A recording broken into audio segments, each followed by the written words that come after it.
Welcome to Thinking Green. I am Rana, and we are continuing for the next few weeks at least to talk about New London municipal elections, which will be held on November 2nd.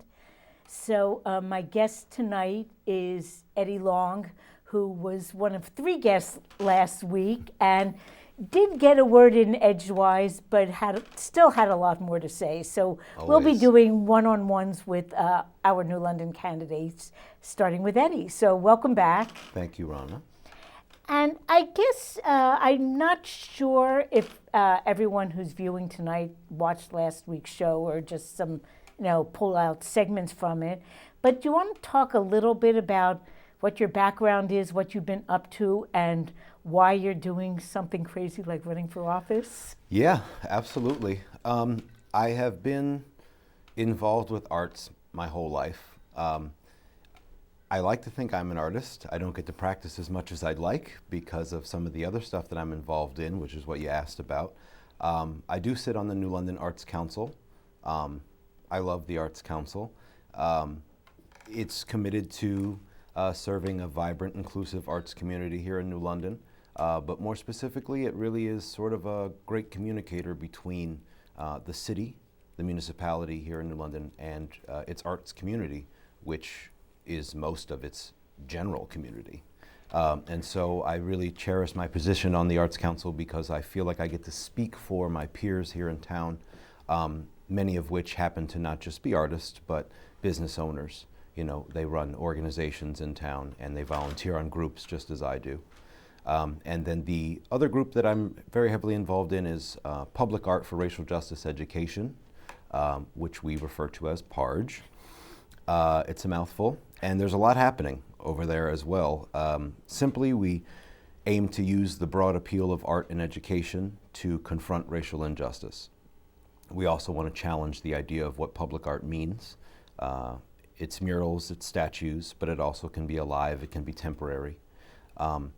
And so our first project is a diptych that travels from school to teach about the tragic history of and the hopeful future for the Edmund Pettus Bridge in Selma, Alabama.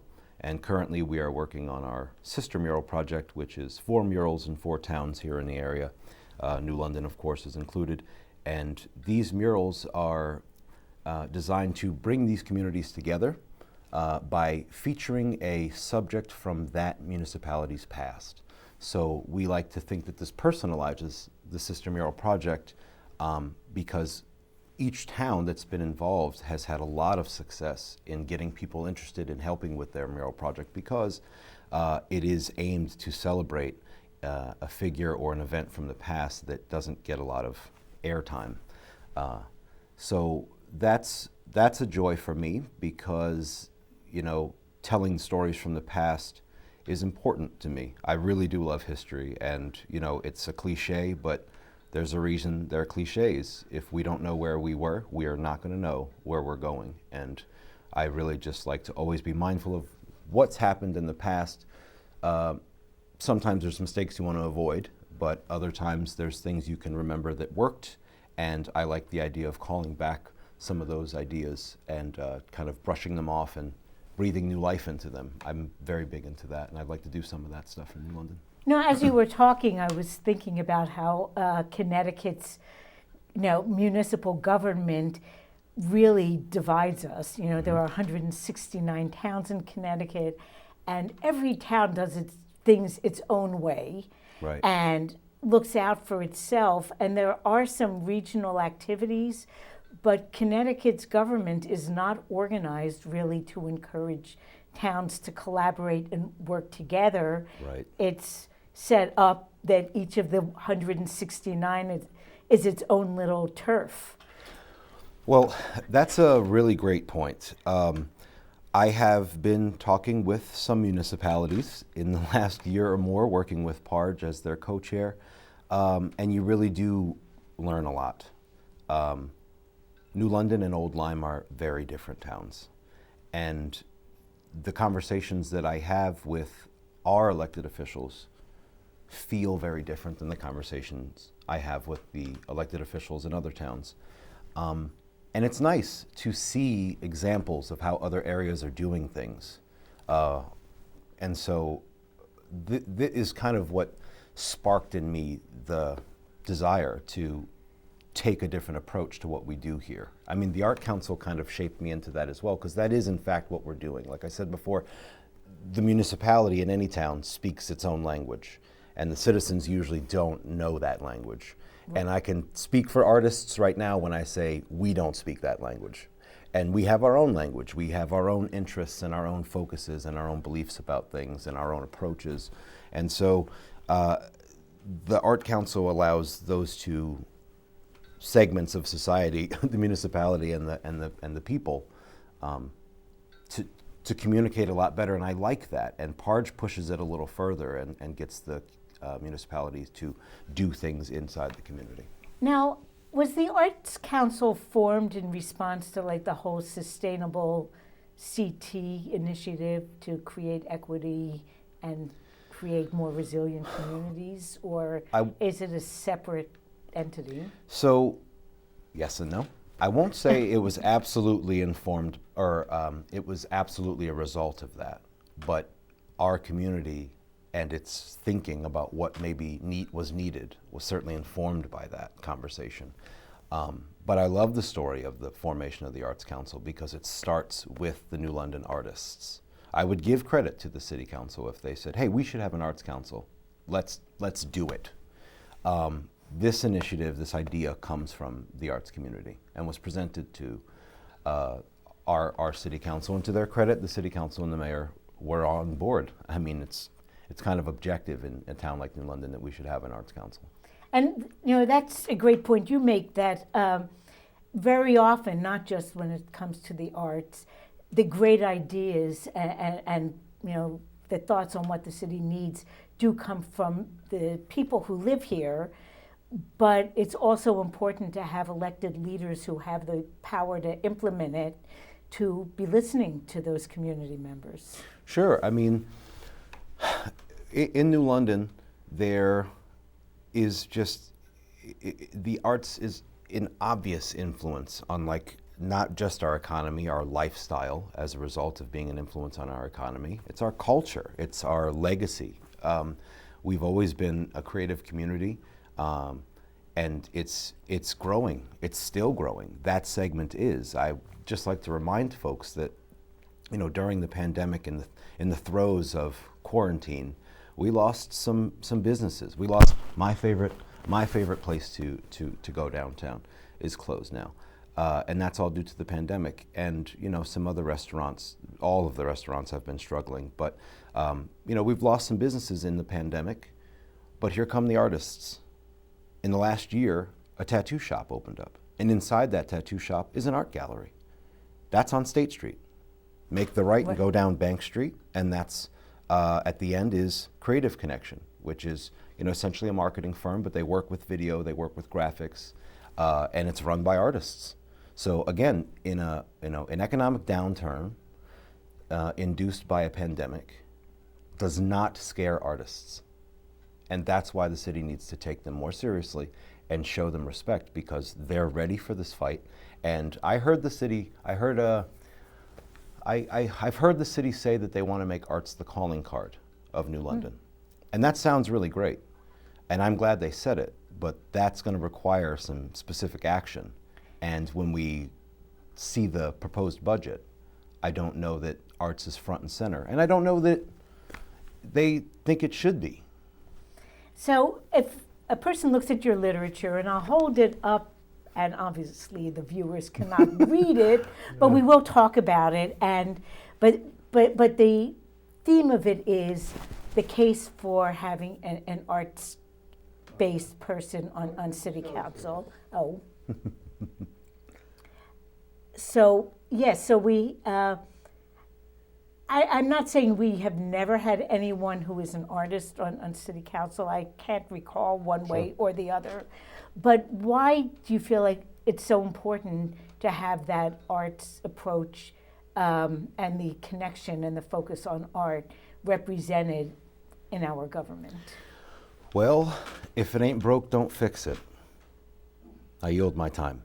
Okay. Basically what I'm saying is the arts community has always been fighting to thrive.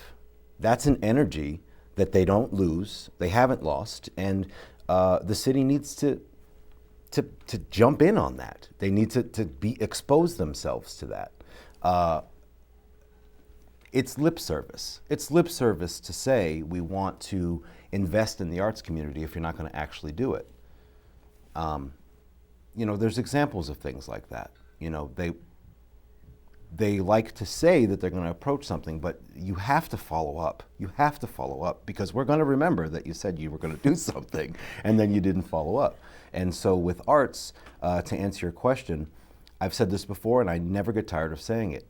If I was running for office in Detroit, Michigan, I would be expected to talk about the auto industry because it's the heart and soul of their economy.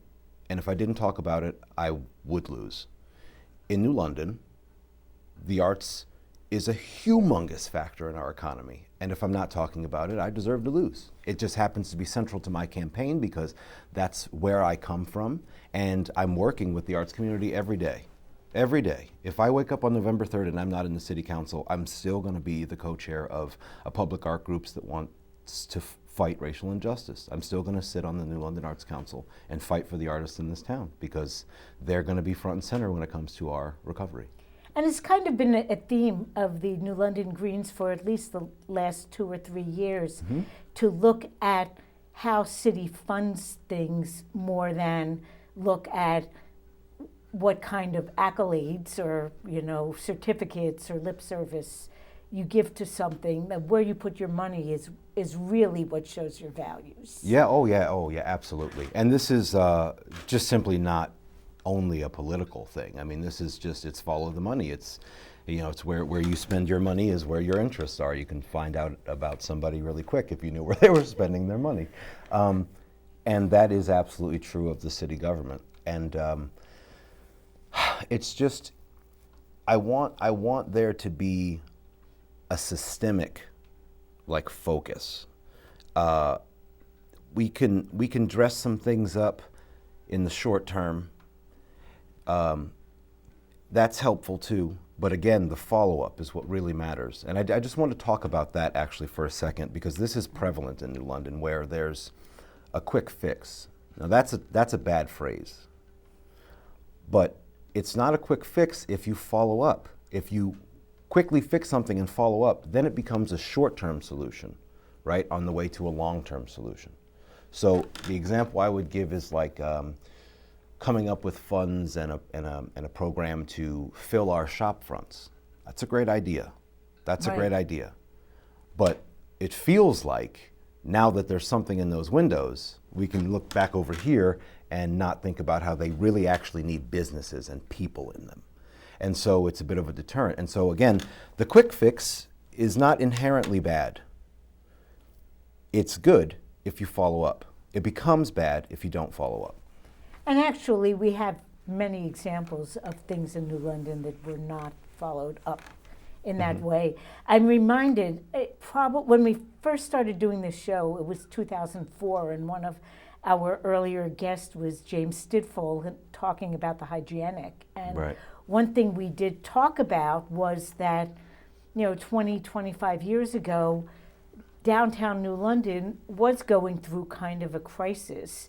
And the restoration of the hygienic and the restoration of the guard kind of created cultural anchors for the downtown. And for several years after that, the arts-based businesses really did thrive.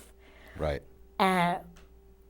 But they weren't sustained to this. It isn't really true to say that they haven't been sustained completely, because, as you've noted, a lot of the businesses downtown that are active are arts-based businesses. Oh yeah.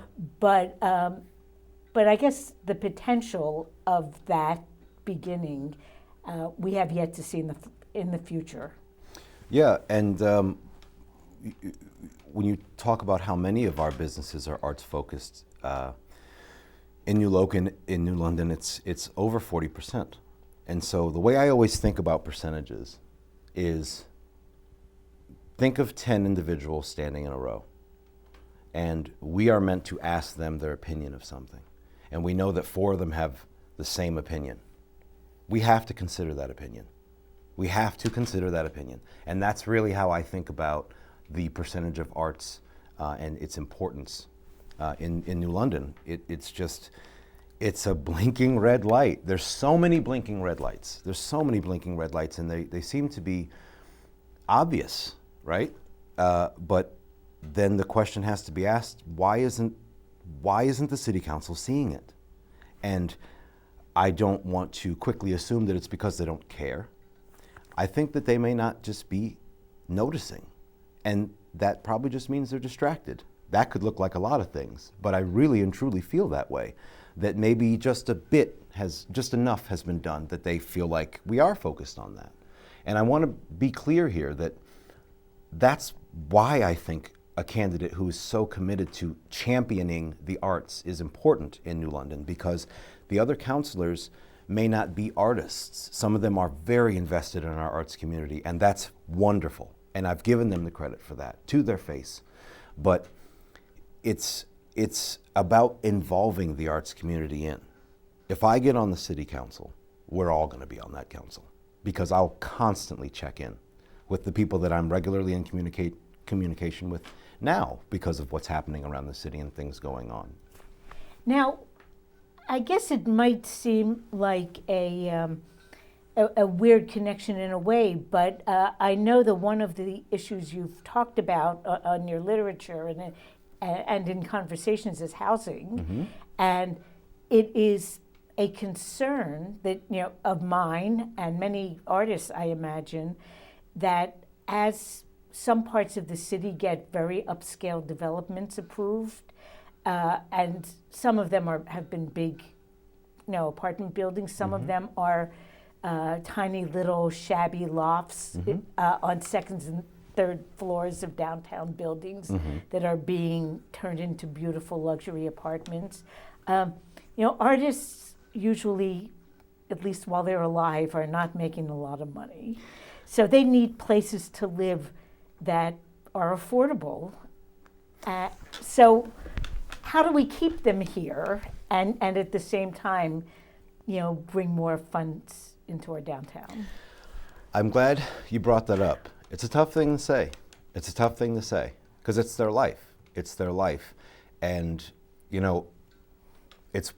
it's why I put so much faith in them to contribute to our recovery, and it's why they're my heroes. They really are. I said in the beginning of this conversation, I don't practice art as much as I wish I could, because I'm fighting for it.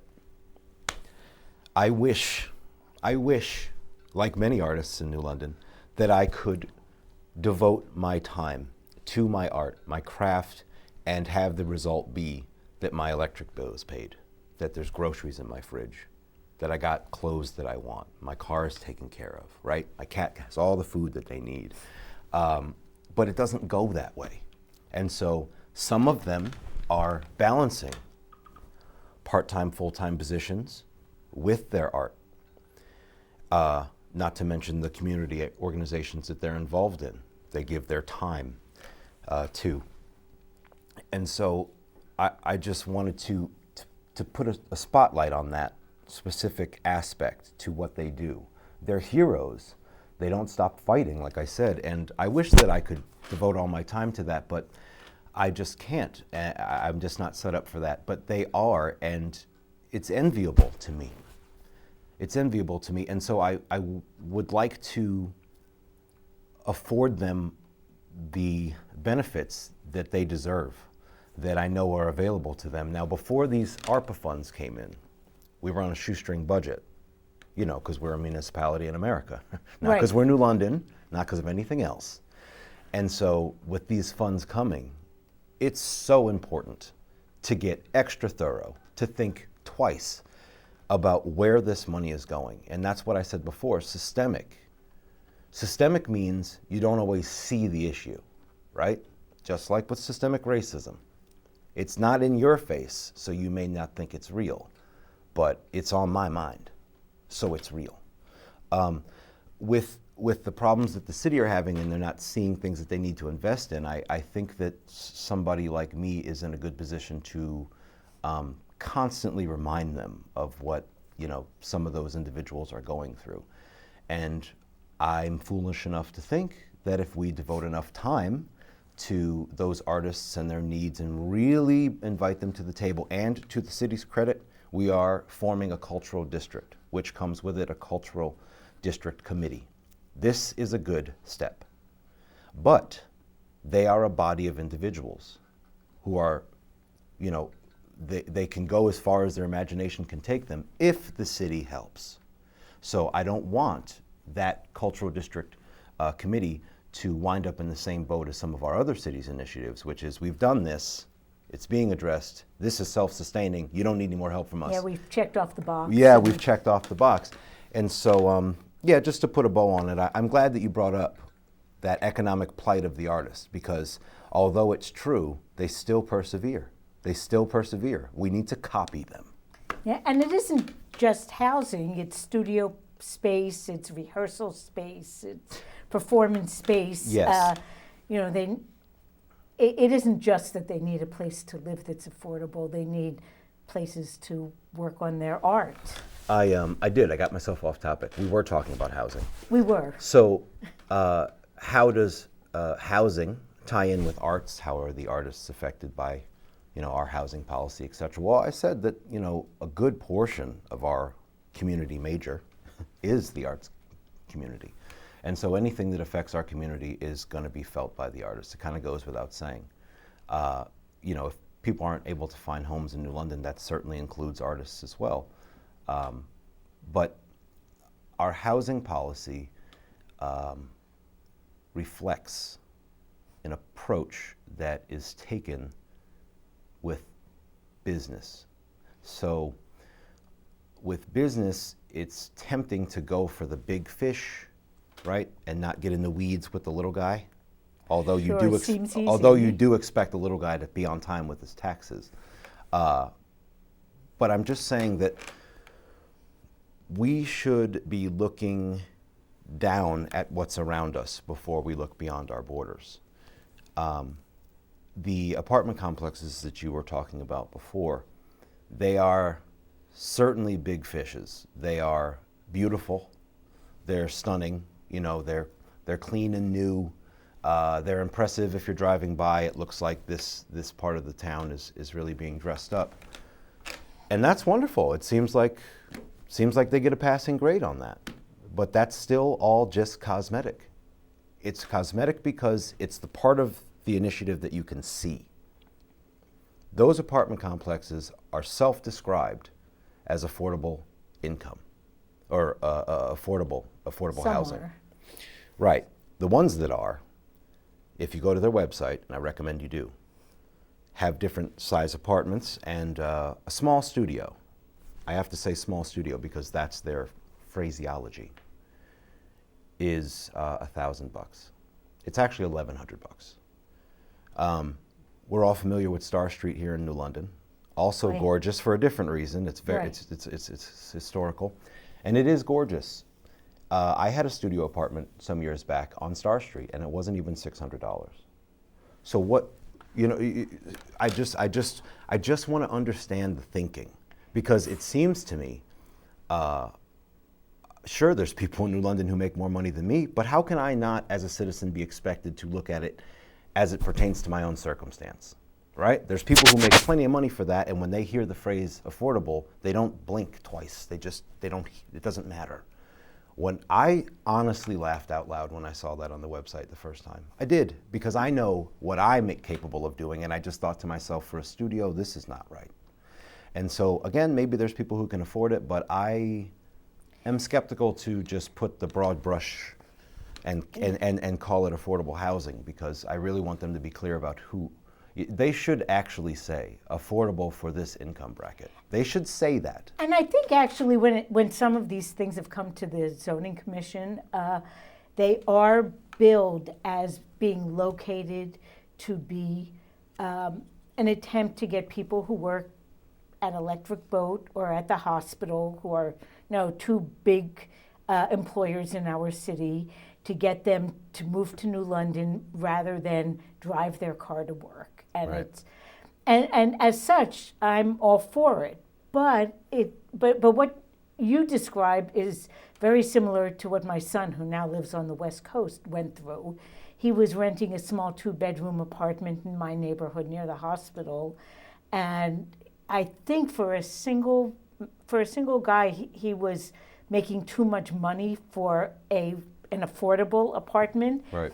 But he was paying less rent than the affordable apartments were. So he's had his little 2-bedroom on Sherman Street, Right. and was paying less than $1,000 a month. Right.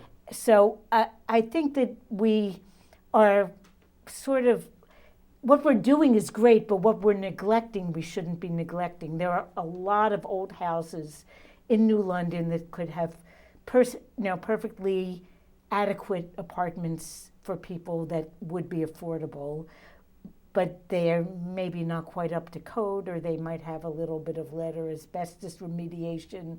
And it would be really great to have the funds to do that and put those buildings back into service. And the funds are coming. And that's a Yeah. great segue. Yes, Because we have been on a shoestring budget. And everybody has big dreams in New London. Everybody has big dreams in New London. And that's good. That's good. But we've got to act on them. We have to include these folks with these good ideas in the conversation. Just talking about the survey that the city put out for folks to weigh in on the ARPA funds.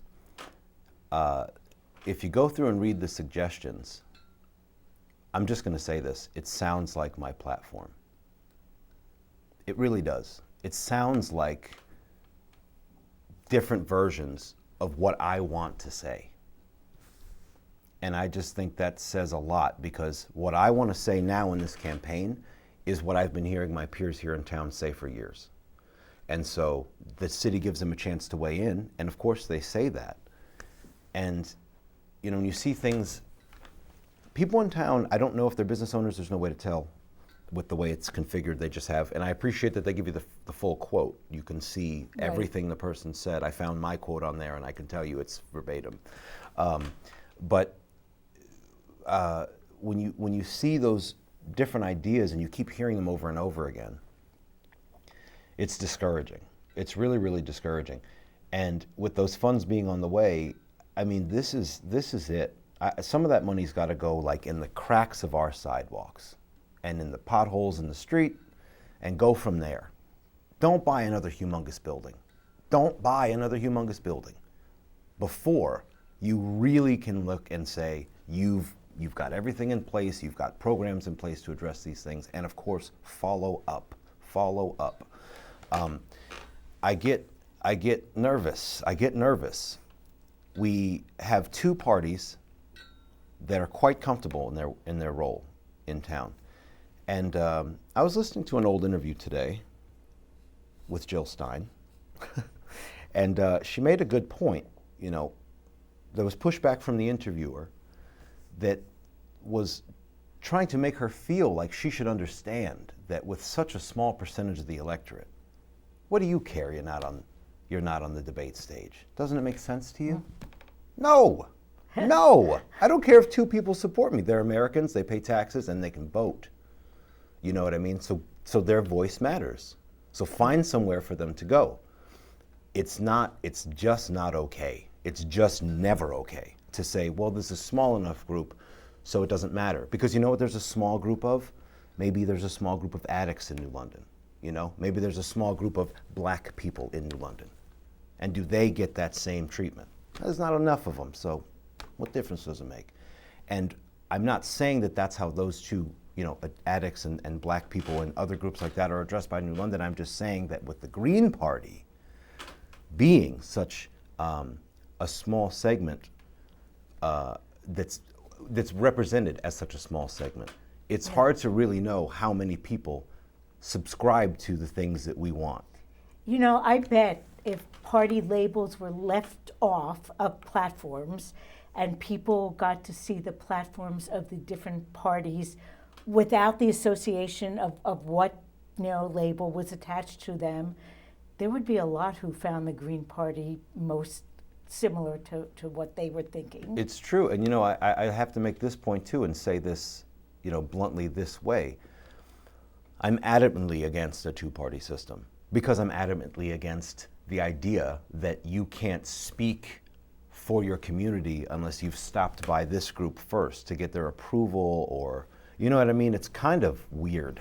It's kind of weird. You should just be, the best man or woman wins.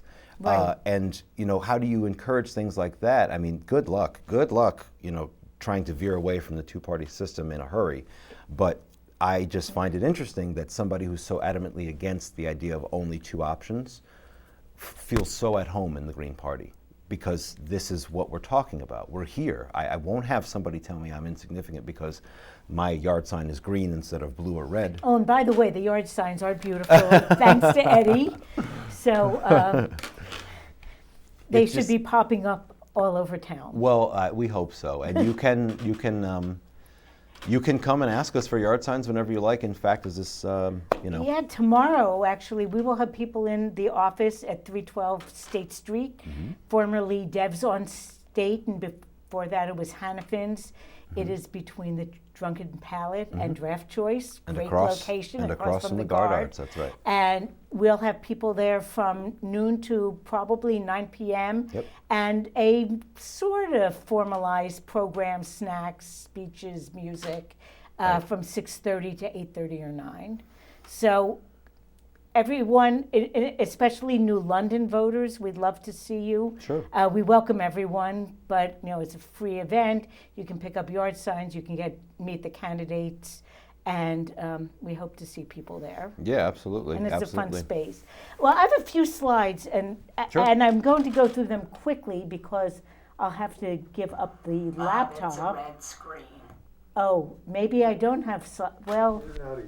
Okay, I will try to see if this works. And if it doesn't, it doesn't. What's the first one about? Okay. So do you see any? Put it back into the bone. What? Oh, let me. I will try this. Shift, return. Okay. So do we have a slides or not? Okay. Then we will just talk, which is really okay with me as well. I'm into using my imagination, so. Yeah.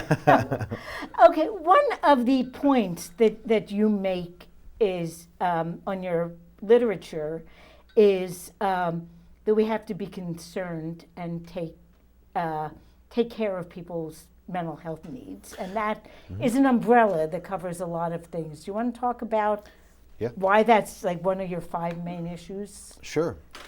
It means a lot to me. Addiction continues to take our loved ones on a regular basis. It's affected everyone. It's affected everyone. And so it's just another one of those things that seems to me is obviously something that needs to be addressed, and even front and center if you're going to profess to be a leader in this community. I mean, how could you not? I mean, I myself have lost 3 best friends who I consider brothers to the scourge of addiction.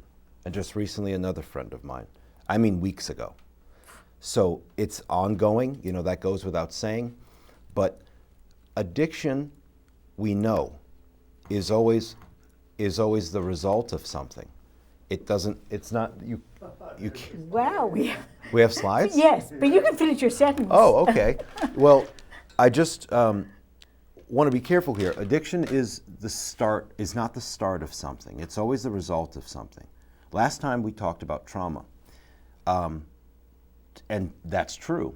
And then you can dig deeper. What caused the trauma? Of course, that looks like a million different things. Yeah. Perhaps you lost your house, and now you're depressed because you have no money.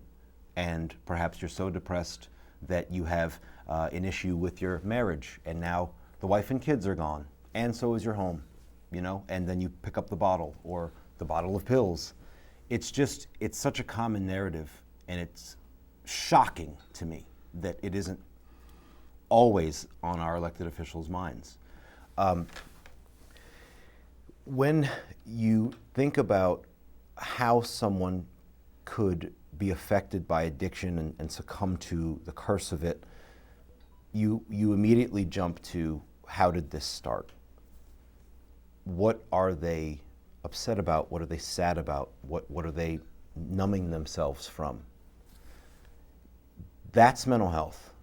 That's mental health. And we should not just be, although this is important, rooting out and finding the individuals who suffer from these mental health issues. We should be making it known that they can come to us. And it could just be in the form of an email, somewhere on a website that we have, but it's got to be promoted. And I have lots to say about the city promoting itself. But it's just, there's got to be a little more done in that area. Now we talk again about funds that are coming our way. I mean, I'd like to see some really remarkable, like, groundbreaking approaches to how we can do this, because it isn't going to go away. The thing about addiction is it doesn't care what party you're in, it doesn't care what race you are, it doesn't care what's between your legs. It's going to come for you if we're not careful. And so start at the beginning, fostering an environment in New London through the city council that makes people understand that the city itself is on their side. Phone numbers help. The community organizations that are formed, the nonprofits, the groups, they all help. They save lives. It's verifiable. I spoke to them myself. It's verifiable. But it's important that we encourage positive mental health. And that also can look like a million things. And I want to see and hear about all those things so that we can establish which ones are best for New London and which ones maybe we don't have to think about. Thank you. Okay, we'll see if we can still do the slides. Ooh, this is a good one. Okay, yes. Important reminders, when we don't have a final copy of the ballot, though we know what positions all the candidates are in. We know what it won't look like. Right. But, but maybe by next week we'll have a sample ballot. But our Connecticut ballot says vote for any 7.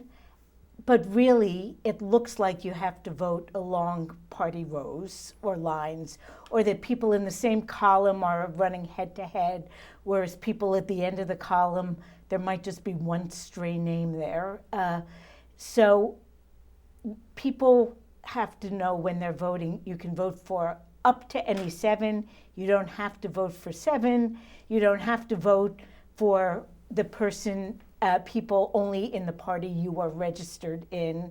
I always vote for people on multiple lines. Right. Because you're voting for people who will represent you. You're not really voting for a party. Right. And early voting begins this Friday, actually. People can go to the city clerk and start getting absentee ballots. Anyone can check COVID-related reason for submitting an absentee ballot this year. Can I jump in really quick? Yeah, sure. Early voting does begin on October 1st. You're a butt. No. No. Speaking as somebody who just loves to vote, I would like to encourage people to not say they're going to vote this year. I want them to say they're going to send a message. I think that'll resonate.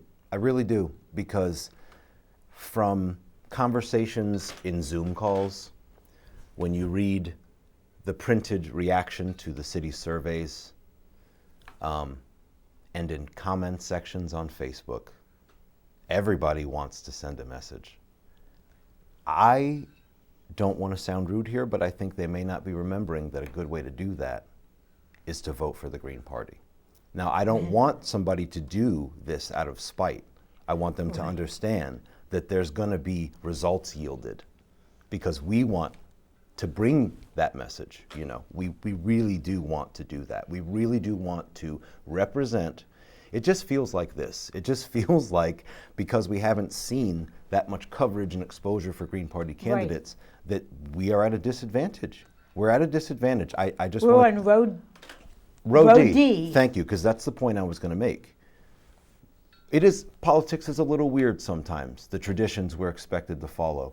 And a lot of times you can easily make them make sense in your head. But I really like to follow logic until you can't follow it anymore. And sometimes you can do it backwards. I'll give you an example. as long as I could stand upright and say my name out loud, the idea that things are listed alphabetically is just, it's gospel. It's just how you do things. It's so helpful. It's just fair, right? So I just would like any one city councilor sitting up there right now to explain to me why these ballots are in alphabetical order. Is there a reason for that? They're randomly selected, but only within the row. But we could do a whole other show on other Well, I mean, ballots. only in alphabetical, only in alphabetical order, because there would end up being clusters the of Y's parties. and Z's would probably just hate it. Well, I don't know. Yeah, that's true. Well, That's true. You know, I've looked at a lot of ballots from around the country, and I have to say Connecticut's is one of the worst in terms of not making clear what a voter is supposed to do. So following that logic backwards, if alphabetical order does still create a disadvantage, but they're randomly selected, how did you get all of the Democrats on the top row? Well, the rows are not. I mean, the candidates within each row are randomly selected, but the rows are in a specific order by law. And the party that got most votes in the last governor's race is line A. Oh, I So didn't know it goes that. by Connecticut governor's race. I So didn't know that.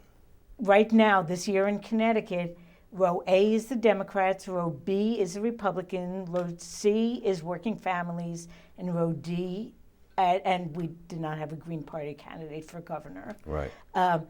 So that's kind of the order it goes into. And as a bit of trivia, I don't want to get too much in the weeds, but one of Governor Dan Malloy's terms, row B, the Republicans were actually in row A, and the Democrats were in row B, because although Democrat Malloy won the race, he received fewer votes on the Democratic line than the Republican candidate got on the Republican line, and he only won because of the working families vote. So that switches around sometimes. Interesting. I didn't know that about the last governor's race, Yeah. and I'm glad you told me that.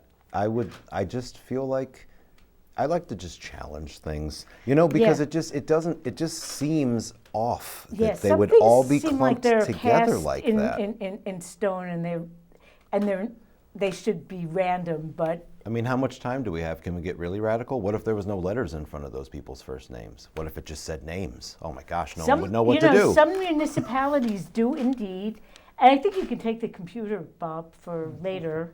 There are some states the municipal elections are nonpartisan, and people's names are on them and no parties. Right. It's kind of like the 169 towns in Connecticut, the 50 states and District of Columbia, 51, Right. all do things differently. Their ballots look different. And Connecticut, I don't think there's another ballot in the country that looks like Connecticut's. New Right, we were York's talking about is that. a little similar. Yes, But the similar. party lines go down and the candidates go across. So it's like Hmm. a flip of the ballot. So it is a very strange, very strange to look at ballots and think about how your ballot design might influence what your political results are. So it's a pretty tough thing to tie down. And of course, the people who are in office in Connecticut are not motivated to make a ballot that might disadvantage their chances of getting reelected. It still seems like a little example of one of the benefits of being a Green, that if you hear something that you think you want challenged, we'd be willing to do that, no problem. Absolutely. A lot of times, a Republican and a Democrat, that's what they'd see eye to eye on. Well, it's always been this way, so. Well, the Greens have actually championed ranked choice voting for like single winner offices. And a bit of trivia that some viewers might remember is there was a Charter Revision Commission in about 2009 and 10, the one that decided, gave us the idea of having a real elected mayor in town. And their original proposal was that the mayor have to win by a majority, and they thought it should be done by a ranked choice system. Right. And the city council said, forget that. But a lot of key Republicans in town supported this. Bob Grills, who was at the time, I think, chair of the Republican Town Committee, was the chair of the Charter Revision Commission, and Dennis Downing. It was kind of heavy on Republicans and not unaffiliated voters, and they thought ranking the mayoral choices was a great idea. And the first year there were 6 candidates for mayor, so Right. I don't think it would have made a difference in the result, but some But of take the the down chance. ballot candidates would have gotten more votes, number 1 votes, and the major, 3 candidates that people thought might actually win might have been number 2 votes. So you don't know, Right. but the Greens have been talking about this kind of thing.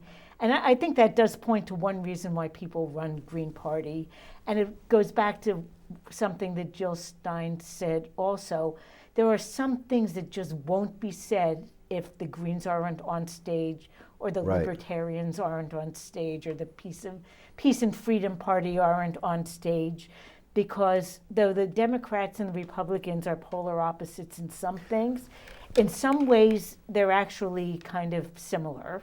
That's a really good point. That it can be kind of upside down. That an issue like addiction is so important, and if the candidates that are focused on it or want to talk about it aren't getting coverage or aren't represented on stage or what have you, then the issue isn't getting addressed, and then there's more people suffering. And I think that's our goal. I think that's our mission, is to just keep talking about those things that we know are affecting the people, even though they're not that fun to talk about if you're a Democrat or a Republican. Or no matter your party, if you're in power and you'd like to stay there, there's certain things you don't want to talk about. And so I want to talk about them. Yeah, and the Green Party actually has a fairly long tradition of talking about drug policy. In 2006, Right. Oh, yes. we ran a candidate for governor who was kind of a pioneer in harm reduction-based drug policy, and his history was his mother died of an overdose when he was a high school student, and so she was an addict, and he went through all kinds of things and all kinds of opinions about how to deal with drugs. He evolved. And yes, and he decided that, as much as the drug itself, the realities of being an addict in a prohibition atmosphere made everything more dangerous.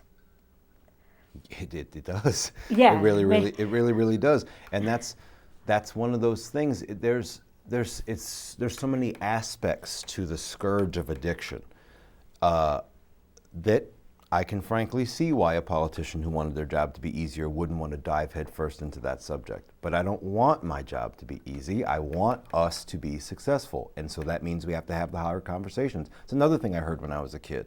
The easy thing to do is usually the wrong thing to do. The difficult thing to do is probably what you need to be doing. And so that's my philosophy. That's my philosophy as a candidate. If the light is blinking red, please don't turn the other way. I mean, address what's there. And I wanted to talk about this, and this is a good time to do it. Housing. Everyone has an issue and a concern about housing, or an opinion of it. And for me, housing and how we approach our business community, they're really bound up together. The approaches are, on behalf of the city council. There is a tendency to go outside and have help come in. And I'm afraid that tendency to go outside of our borders to look for help is to present the case that New London is on the grow. New London is on the rise. Look at these big things we're doing today, this weekend. Yeah. But then when the show is over, it's just city officials sweeping up the streets and no other systemic changes are happening. There is a conversation about a proposition for a Be float. forewarned, we have like 3 minutes. Oh, I know. About a floating hotel. I think it's floating hotel, a dock for more yachts, a helicopter pad. And I think it's easy to understand that that's not a good idea. There are not only properties, residential and commercial and retail, that need to be fixed up and filled. I just don't think that proposition is for this town. And I would say it's because the average income for a New Londoner is right around $40,000 a year, and yachts start at $100,000. So who is this for? Because it's not for anyone in this town, at least not an average New Londoner. I want to help the average New Londoner. And actually, I think what's underestimated a lot is what the average New Londoner contributes to the city, because it's often undervalued, Absolutely. and the cultural life of the city is mostly not surrounding the marina activities. I mean, they do add to some of our economic development, but if you look at why people come to New London, it's mostly because there are really interesting things happening here. They want to take in a show. And that could be a live performance or an exhibition. It's still true that things happening on the water are important to us. Sure. There's groups around town focused on those things, and their work is important, just like the work that the nonprofit artist groups do. But when we go back to this budget, I just want to make sure that we're considering individual arts-related businesses and organizations specifically, but to treat them as a whole as well. It's an industry. They're made up of local artists and individual businesses and organizations, but it's an industry. And I would like to begin addressing the arts community as the arts industry. I would like to make that change. Well, we are pretty much out of time, but I want to, thank you, number one, but also invite viewers to come by our office, 312 State Street tomorrow. You can meet Eddie and our other candidates, Chris Raitt and Keith Kimball, in person, chat, ask questions without having any window boxing of time. We say it will run till 8:30 at night. We'll keep it open at 10 if people want to stay. Yeah, pop in and talk to us. That's really what it is. So we'll see you next week. Chris Raitt will be on.